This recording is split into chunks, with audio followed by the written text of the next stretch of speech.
자, 잘 나가던 엘리트 부장검사와 돈 좀 만지던 사업가의 어긋난 우정. 지난해 이 온 나라를 발칵 뒤집어 놓은 스폰서 검사 사건 다들 기억하실 겁니다. 자, 고교 동창으로부터 29차례에 걸쳐서 수천만 원어치 술 접대 그리고 금품을 받고 수감 중인 친구의 지인의 편의를 봐줬었던 그런 사건입니다. 또 한 가지 있습니다. 당시 자신과 부적절한 관계에 있던 여성의 오피스텔 보증금 그리고 생활비까지 친구에게서 받았었던 그런 사건이었습니다. 오늘 이 사건에 대한 2심 판결이 진행이 됐습니다. 김형준 전 부장검사 이야기입니다. 오늘 판결로 석방이 됐는데 이야기 한번 들어보시죠. 법원에서 모해와 모함을 걷어내고 진실만을 토대로 판단해 주신 것에 대해서 깊은 경의를 표합니다. 네.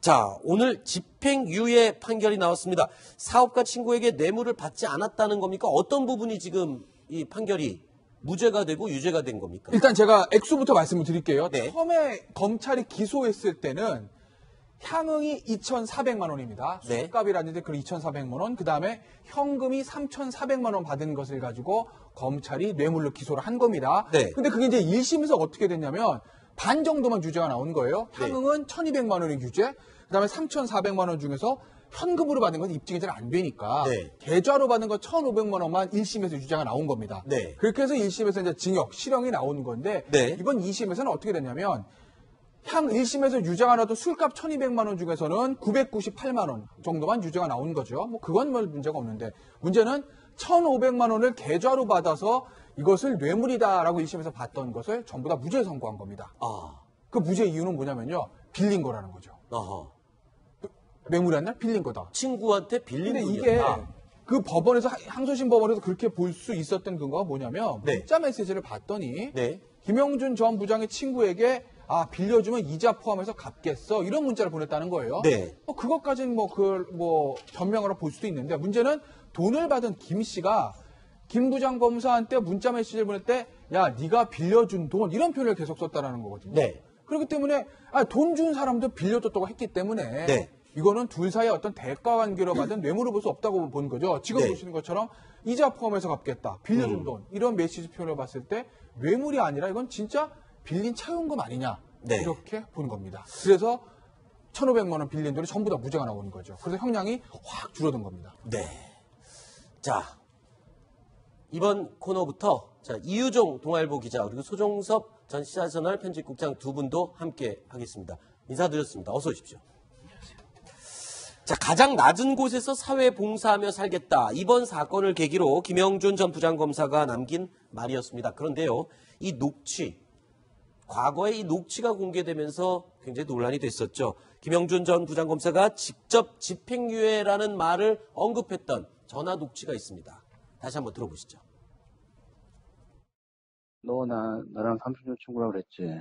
야, 그러면 나 감찰 조사 받아야 돼. 내 친구 죽는 거 보고 싶어서 그래? 너도 잘못 얘기하면 나는 더 묶여가지고 아무것도 못할 뿐더러 만약에라도 영장이 청구된 다음에 기각이 되든 아니면 나중에 최소한 집행유예라도 나오려면 손발이 풀려 있어야 될 거 아니야.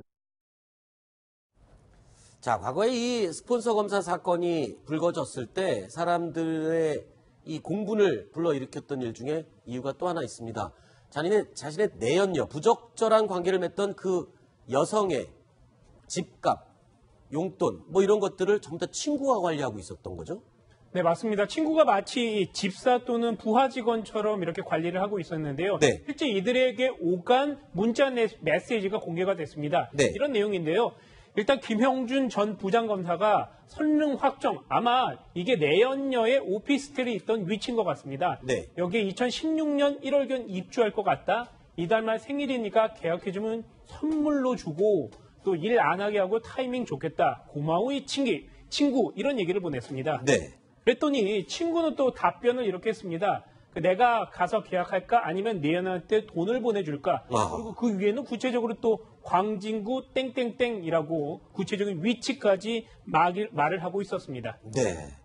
자, 이 내연녀의 용돈까지 친구가 다 이름에서 보내주고 관리를 하고 있었다. 이런 건데 송금할 때 구체적인 방법까지 논의를 했네요. 이 사건은 어떻게 기소가 된 겁니까? 이게 이제 무죄가 나온 거예요. 아, 그러니까 내연녀 이제 오피스텔 보증금 한 3천만 원 정도인 것 같아요. 네. 그다음에 각종 생활비 이걸 이제 내연녀한테 보내주게 한 걸 그걸 이제 검찰은 김영준 전 부장의 친구한테 받은 뇌물이라고 본 건데 재판부는 김영준 부장이 빌린 거다 이렇게 본 겁니다. 네. 근데 이제 문자 메시지에 이런 내용이 있어요. 김영준 부장이 이렇게 얘기하죠.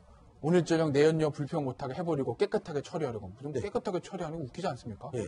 네. 무슨 말입니까? 그건 저도 모르죠. 네. 깨끗하게 이제 오늘까지 집 도장을 딱 찍어가지고 마무리 딱 찍어가지고 내연녀한테 뭐 보여주겠다 이런 거 아니겠습니까? 아하, 예. 내일 계약을 해 뭐 이런 거요.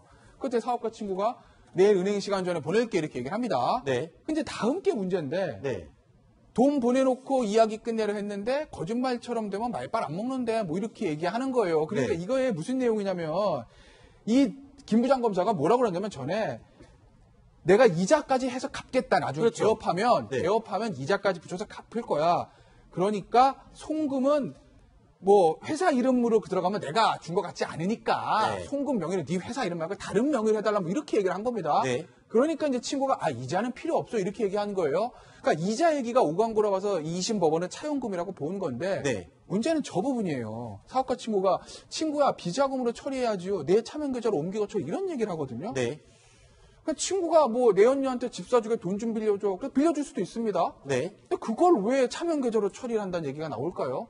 그래서 아마 검찰도 이것은 정상적인 차용금이 아니고 네. 뇌물성이 있다라고 본 것이고 네. 1심 법원도 저런 부분들 돈을 빌려주고 차명계좌를 쓰고 다른 명의를 쓰고 이게 일반적인 돈 거래는 아니다라고 해서 이제 이것을 차용금이 아니라고 뇌물로 본 건데 네. 어쨌든 2심 법원은 이자를 주고받기로 했다. 그리고 빌려준 사람이 변제라는 단어를 썼다는 이유로 네. 차용금이라고 판단한 겁니다. 자, 그런데 이 두 사람의 대화 중에는요, 수상한 거래의 흔적도 있었습니다. 이 문자 메시지를 보면요, 공천, 총선, 뭐 이런 단어도 나오거든요. 이거 무슨 얘기입니까, 이유준 기자?